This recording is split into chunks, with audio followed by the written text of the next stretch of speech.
And we're back. For those of you who are just tuning back in, my name is Ryan Sharkey. I go by Shark, and we're streaming here with 505. My pronouns are they, them. I'm Liesel, and I use she, her pronouns. My name is Alex, and I use any pronouns. So before we had our little break, we were discussing some transit stuff for a minute because it's a mistake to have Alex on to talk and not have Alex talk about transit stuff. So transit. Yeah, I mean, I was going on about my qualifications. I was at the opening of the rail trail with Debbie Jaramillo, who rode a bike for the first time in a long time that day. I was like 8 or something, Nice. but I remember that day.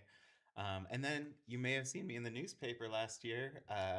I was wearing no clothing and very little clothing and riding a bike the day that a New Mexican photojournalist came to take photos about cycling in Santa Fe while we were having our nearly nude bike ride. So we asked if she wanted us to put on clothes. She said no. So Of we course, didn't. why would anybody want that? Yeah, as a photojournalist, you're like, fuck yeah, I got the craziest cycling day in the history.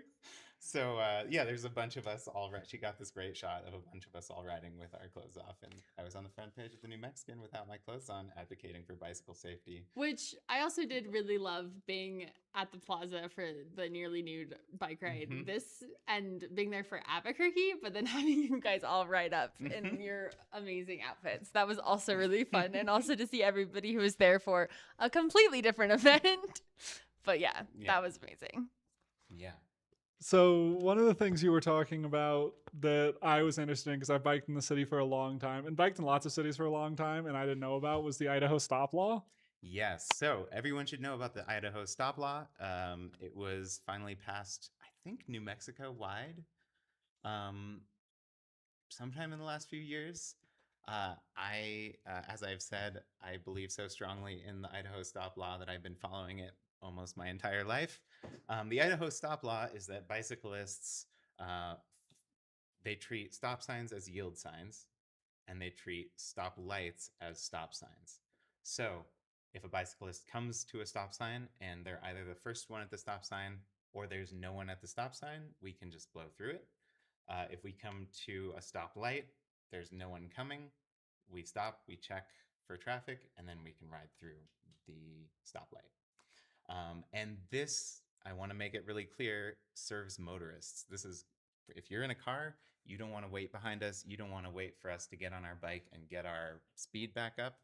If we're, a bicycle works with momentum. So if we're so much faster, we're so much more efficient if we don't have to stop at stop signs.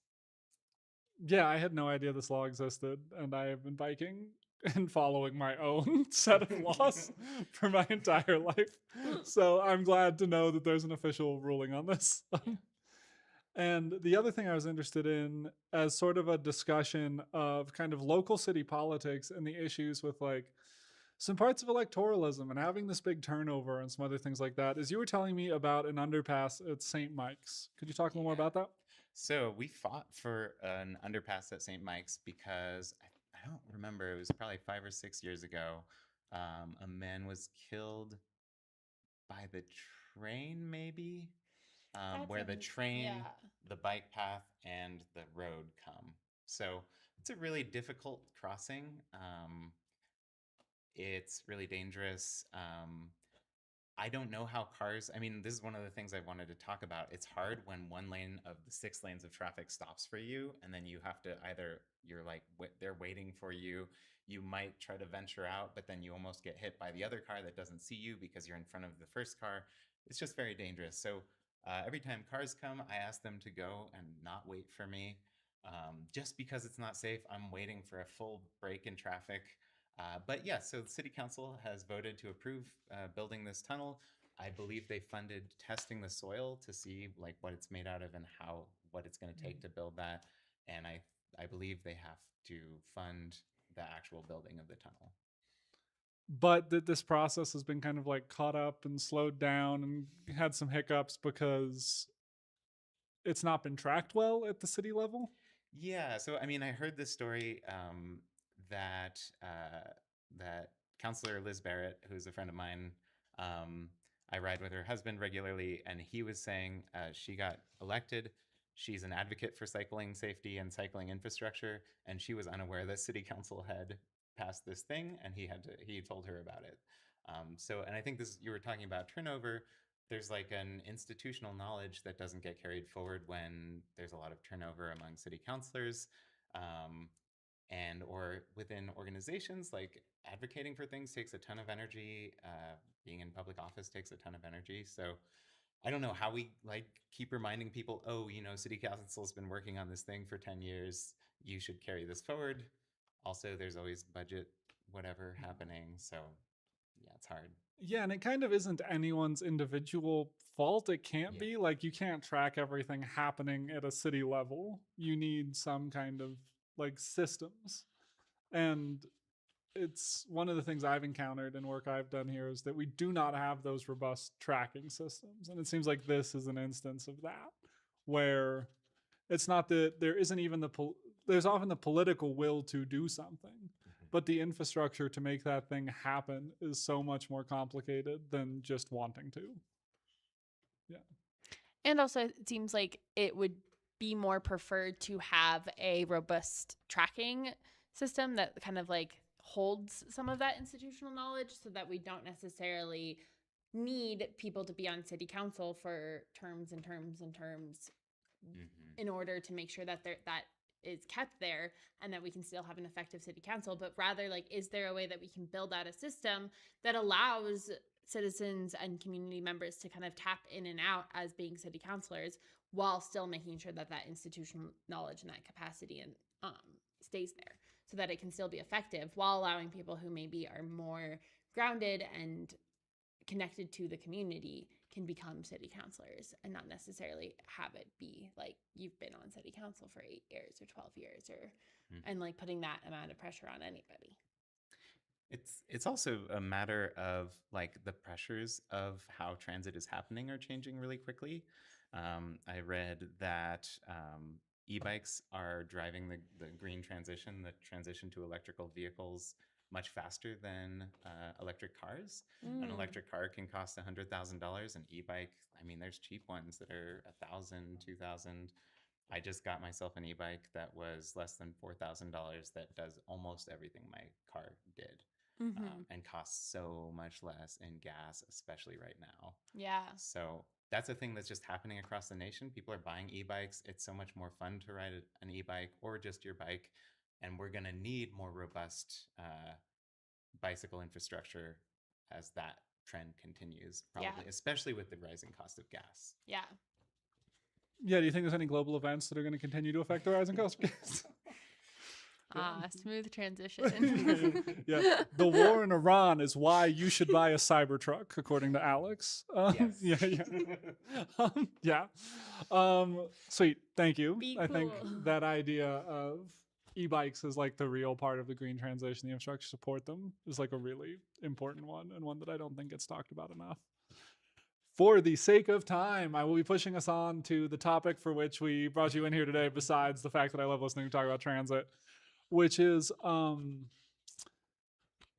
this is something I think about a lot as a Jewish person and an anti-fascist here in America today. I know this is also something you think about a lot and do a lot of organizing around as a Jewish anti-fascist in America today, which is that, I mean, I probably don't need to break down the conflict going on in Gaza for people. That's probably a well-established thing. We are committing a genocide in Gaza via Israel. Israel is perpetuating that with the help of America and the other Western powers. And it's killing hundreds of thousands, if not millions of people of all races, classes, demographics within the occupied territories. And I think we often have this picture of the Zionist as like a Pete Hegseth type or a arch conservative. Or Netanyahu. Everyone goes, oh, Netanyahu, he's the problem. Yeah, but there is his support in Israel. Yeah. Yeah, like this kind of slathering at the mouth, Ben Gavir, like bloodthirsty Zionist is the one that we're often talking about. But there's a long tradition that I think both you and I were raised in, which is a more like liberal, egalitarian viewing, like thinking of itself as egalitarian form of Zionism. that I think is equally problematic. And I wanted to have you on for a minute to kind of talk about that some and tell me and discuss why that is still an issue. So take it away. Yeah. So that's a really good, that's a big topic. But I do want to just summarize kind of the way I was raised and the way that I came to think about Zionism as someone who grew up in the Jewish community here, who went to synagogue here, who went to Hebrew school here.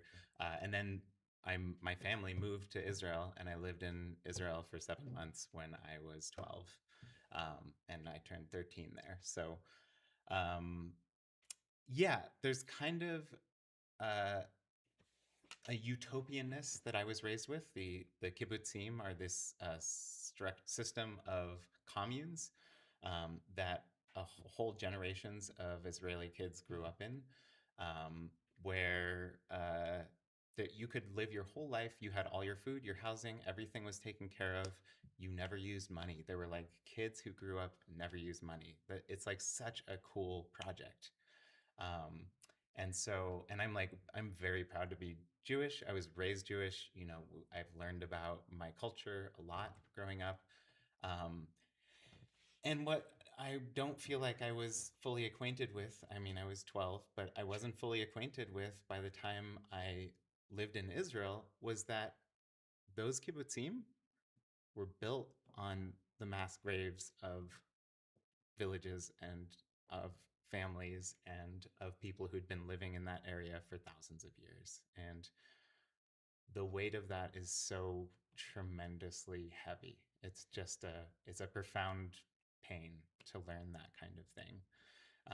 And the narrative I was raised with is that, you know, there was this prime minister of Israel, Yitzhak Rabin, who tried to make peace with the PLO. That he worked with Bill Clinton, and they signed the Oslo Accords. They set this path towards peace that included the PLO, the Palestine Liberation Organization, disarming themselves. And a promise from Israel that Palestine would get recognition and that Palestinian land would be respected. What remained of it? Because Israel is a colonial project that has stolen land from the beginning. It has always been a colonial project that's stolen land from Palestinians. And now, as an adult, I've learned that the nickname for Yitzhak Rabin in Palestine is the Bone Crusher. He was called the Bone Crusher because he would torture people by crushing their bones to put down any resistance to the continued stealing of people's land. So it's really like this whole mirage of like there can be a good and just Zionism. You know, we're returning to our homeland, which is also not true. I'm a European Jew. I'm Ashkenazi. We have cultural traditions that were destroyed by Zionism. Like Zionism is against Jewish culture and history. So I feel a profound betrayal by this narrative that there's a kind Zionism.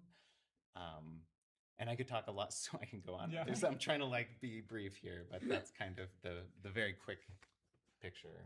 And there are kind of two things I wanted to latch on to. The first one is kind of Zionism being anti-Jewish, I think is something that isn't discussed a lot. And as a European Ashkenazi Jew, the modern Zionist movement literally has worked to destroy the language of my ancestors, Yiddish. In my understanding, is that true? Yeah, so this is really good. So I was also raised with the narrative that like Israel is a Jewish homeland, that's a religious place that we're connected to religiously as well as just that ethnically. The founding Zionists were rich, non-religious Jews who mostly agreed with the Nazis about what was wrong with Jews. And that's especially true of Theodor Herzl, but other like, what's his name, Zev Jabotinsky. A lot of these people just talked about at length about what was wrong with Jews, why we deserved what was happening to us, and why we needed to become a new, strong, you know, kind of in the Aryan image version of ourselves, which is also profoundly disappointing. Yeah, it really is. And yeah, I think this idea of like a sort of secular acceptable Judaism is something you still see very like core in modern Zionism. Like Netanyahu is very much in line with like just the modern mainstream of right-wing politics in a way that I think is not historically Jewish, and Zionism has often been on this sort of right-wing, slightly conservative alignment in a way that I think really its roots are showing today. Yeah. And I think I mean, hopefully people who are aware in the world are aware of this, but Zionism and Judaism are different things. There have been Ashkenazi Jews who lived in Palestine and spoke Yiddish, which is our ancestral language, since at least the 14th century. So for hundreds of years, in peace and brotherhood with their neighbors. Which is kind of the liberal Zionist idea. It's like there will be some kind of peace while we're stealing their land. We don't talk about that part, but that's kind of the thing. So it isn't like being a European Jew in Palestine is not the problem. The problem is the structure of colonialism. Just like, and we have to go back to here, where we live here. Being white here, as I understand it, is not the problem. The problem is the structure of colonialism that says some people's lives and the way that some people think and the power structures that enforce that, which always require violence, are the problem with colonialism in general. Yeah, I think about that. One of my favorite groups that does a lot of great work in town is Three Sisters Collective. Yeah. And they are always talking about sort of this colonial structure that's put over the top of the world they live in. And I think it's really interesting when talking about the conflict, the genocide happening in Palestine, to think about the fact that we live in a place where that genocide was kind of brought to its conclusion. We did it to the best extent we could in some ways as like a colonial oppressor.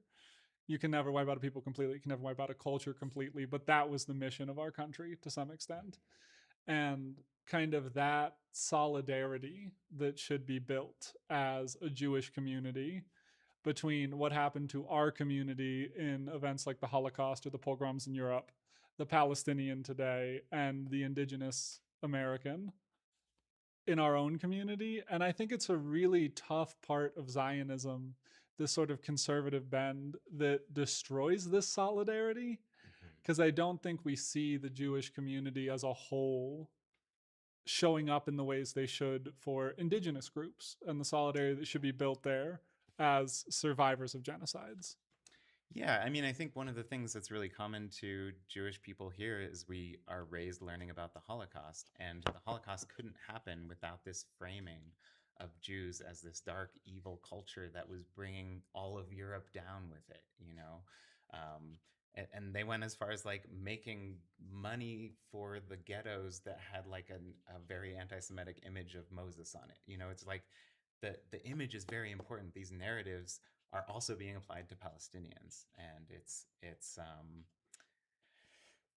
a structural thing, right? The same thing. I mean, also the Nazis' plan was to take over Europe and have German people control all of Europe and have classes of people who are under people who.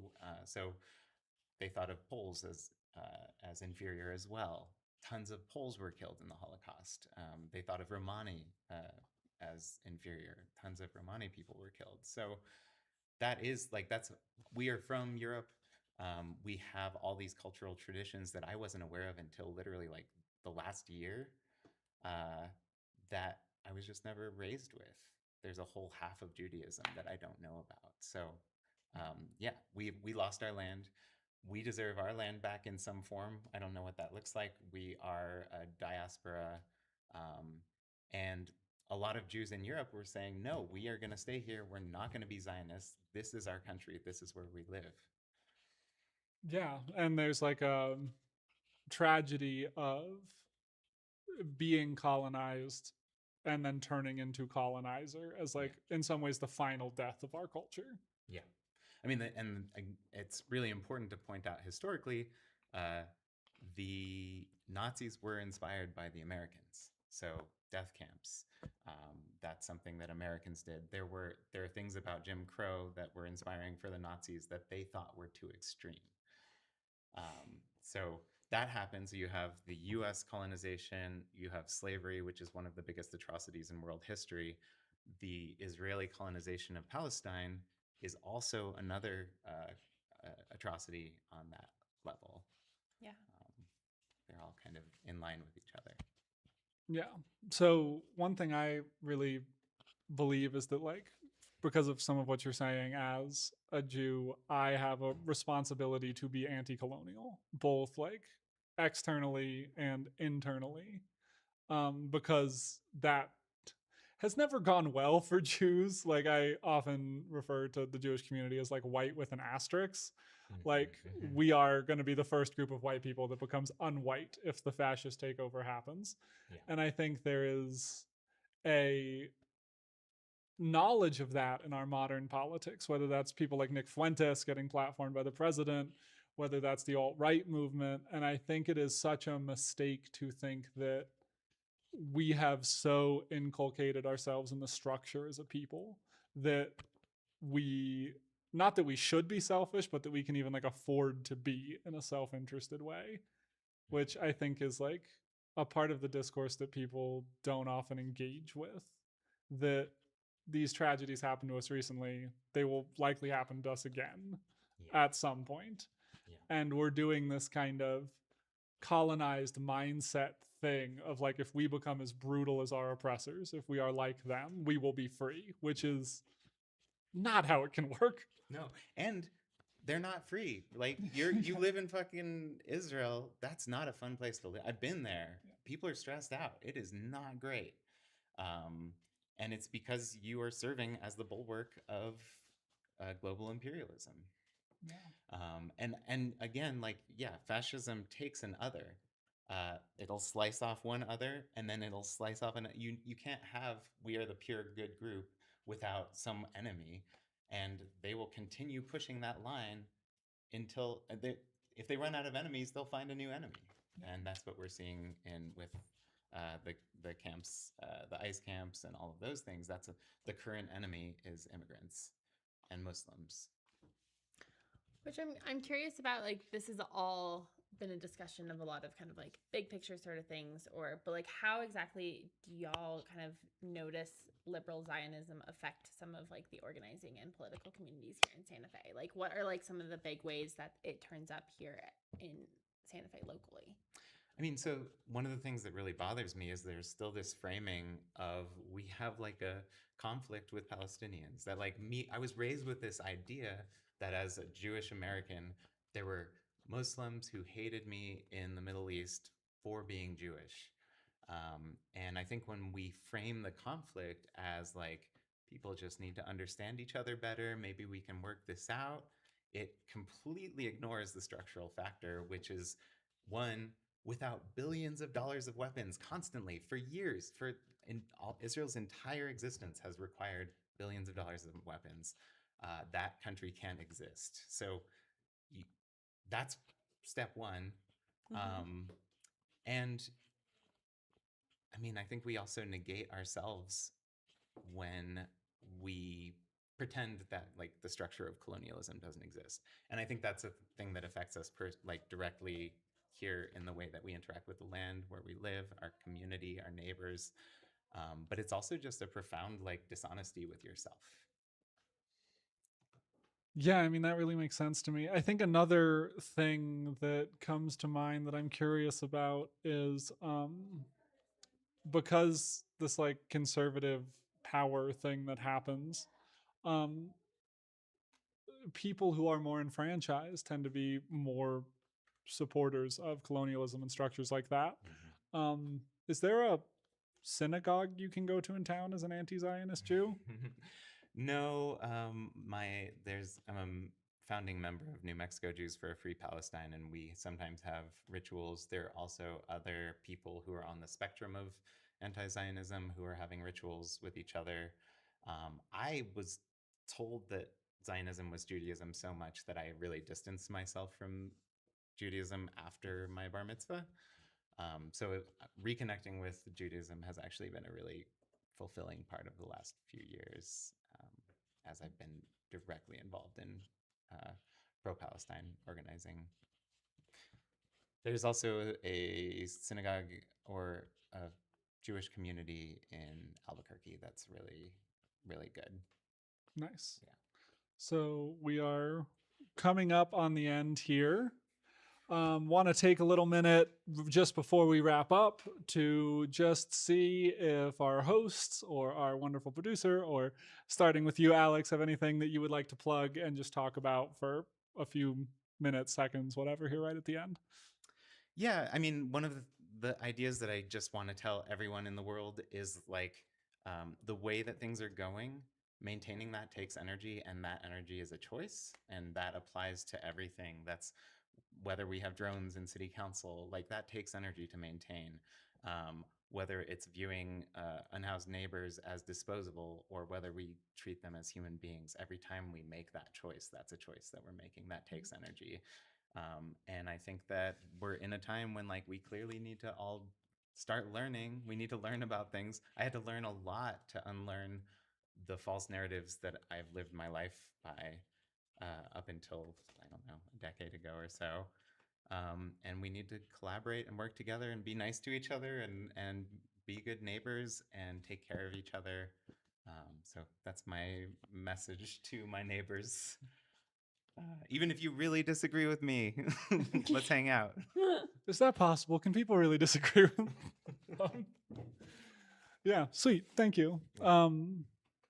I am Shark. Some of the things I like to plug: I'm chair of Santa Fe DSA. Come hang out with us. I work with a group called Burrito Brigade. When are DSA meetings? DSA meetings are last Sunday of every month.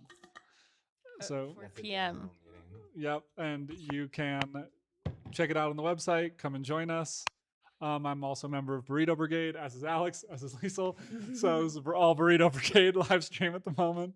Come cook with us. Come feed your neighbors. Alex is talking about how we spend our energy matters now and will matter more as the world falls apart around us. So just even if it's not us, my message, like Alex's, just get involved in something. Find the thing that speaks to you and do that thing. Thank you so much. It's been great to hang out with you. Oh yeah, Liesel?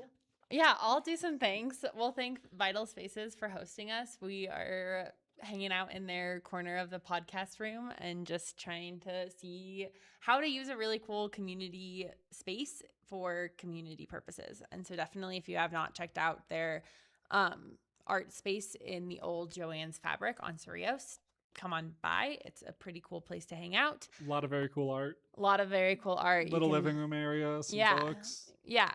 There's a lot of, it feels really like homey and kind of warm and cozy in here. Also in this little room as well. And then other just sort of personal thanks to my friend Sawyer, who does a lot of my own personal doodles when I'm doing organizing and has done some of the stuff for this project as well. Yeah, they might be on the screen. And we're also just like, this is the first one. We're really playing around and getting used to this. And so thank you for anybody who is tuning in and watching. And yeah. See you next Friday. And see you next Friday. Well, I won't, but they will see you next Friday. Yes, same time, same place. We'll see you next Friday. Anything you want to plug before we wrap up? And next Thursday, we have the living room. I think we haven't announced the topic yet, but we're going to be talking about public lands of New Mexico. So come check that out. We're still getting our lineup together, and that will be, I think it's the 20th, or did we push that back? Look out for the announcement. It's either next Thursday or it's the 27th. I think we moved it. It's just not moved on the calendar yet. Anyway. But yeah, watch Watch the Instagram feeds. Watch the feeds. Yeah. And I'm not in 505OMATIC, so I'll say like tell all your friends to follow 505OMATIC. They're so cool. Yeah, shout out local journalism. The modern high-level journalism is like a really complicated and horrible industry. And subscribe to 505omatic.com. Yeah, so shout out to Subscribe. 505omatic. They do great work. Subscribe, buy the merch, do all the things. They actually have a really cool slap bracelet koozie thing, whatever, that I gasped when it first was shown to me.